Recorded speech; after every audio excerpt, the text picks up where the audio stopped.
So yet again, in the best league in the world, we're talking about the most substandard refereeing performance in the world. It's appalling. It's rubbish. It doesn't work. There's no communication between people. It is awful. VAR and refereeing in the Premier League is atrocious. Now, I've been quite, I think, calm and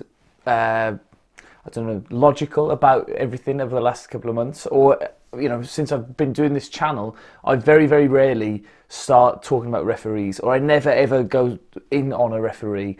But the last two games have been a perfect display in how VAR is not only ruining football, but is going to drive people away from watching football. And what we're going to end up with is a crowd like a rugby crowd, a rugby union crowd, or a cricket crowd, where you have a nice polite round of applause and we'll just sit and wait for 5 minutes, because in 5, 10, 15 years time, that is what football is going to be. Because what football is about is emotion and displays of absolute scenes and limbs, which we saw, but then they were taken off us because of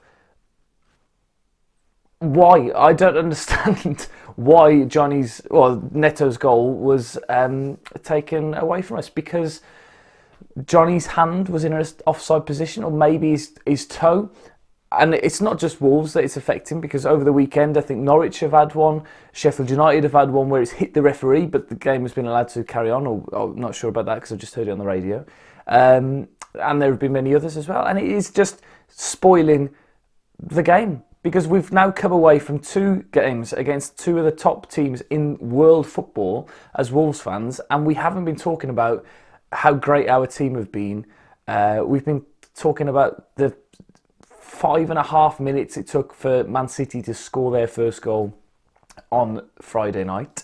We're then talking about a goal for Liverpool that maybe shouldn't have been given. I'm not too concerned about that one, because I think, again, I haven't watched it. I'm literally just gotten out of the car and I've seen the picture of it hitting Van Dijk up there, and there's one where I think it hits Lallana up there as well, which is, I think I'm okay with the Liverpool goal being given, but I'm not okay with the Wolves goal being disallowed.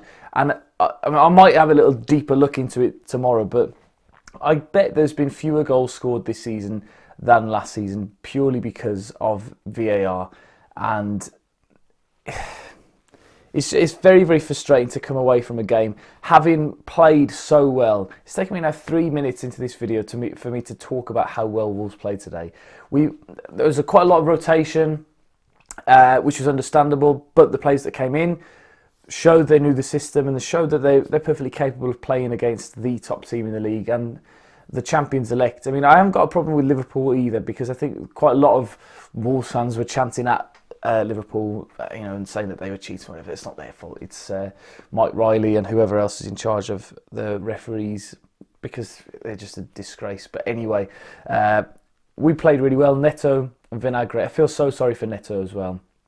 For that moment where he scored that goal, he must have been absolutely buzzing. For any player, any young player, to score a goal in front of the Kop, and his first Premier League goal, I think it would have been, doesn't exist now. Same as on Friday, Patricio makes a great penalty save. Doesn't exist. It's been deleted. And, it's mad. But anyway, I think there was quite a little bit of uproar on Twitter about the team selection, but understandable. But puts a little bit of pressure on the game against Watford now. But the players that came in played really, really well. Ryan Bennett and Max Kilman, special mentions for them. Superb defensive displays from them, considering coming up against the best front line in the league. Mane, Salah and Firmino, for me, didn't really do anything, and particularly in the second half, they didn't threaten us at all. Fantastic tackle from Conor Cody in the second half as well to keep it at 1-0. Really, really good performance from him. And then we've just got to kick ourselves for the chances that we did have in the last 5 minutes. 3 real gilt-edged opportunities to get a point from the game, and blew it. Shots from Moutinho over the bar. Vinagre had a chance which he should have squared to Jimenez, and there was one other one which I can't quite remember. Sace, I think it might have been. All from the edge of the box, all right in front of the goal, and they're all blazed over the bar or blazed wide. Really disappointing, really. But yeah, unfortunately, VAR is spoiling the game, and coming back from that now, I feel like all day I've been out the house now, and all day I've been driving up and down to Liverpool, and all the cost of the ticket and everything like that. And then you think the greatest moment of that afternoon was snatched away because of what seems like referees wanting to spoil football and wanting to take away goals rather than let things happen. Now, I've spoken a lot about my thoughts on VAR in the past. I think me and Billy did a podcast on it as well, which you can find on the channel somewhere. But I've repeated it time and time again. It has to be in the hands of the players. The players have to be... They're the entertainers. They're what we come to watch. We don't come to watch... Particularly at Anfield, and Old Trafford would be another example, where there is no screen. At least on Friday we could see on the screen immediately after the penalty shout, and we were all, annoyed about it. But at least we could see it. At Anfield and Old Trafford, there's no screen, you can't see anything. So it has to be the fans and the players are what keeps football going, not referees. People don't never ever come to a match to watch Michael Oliver run around, do they? It's all about the fans and the emotion and the players and the skill. And at the moment, it's referees and decisions that we're coming to watch. And it's just not football.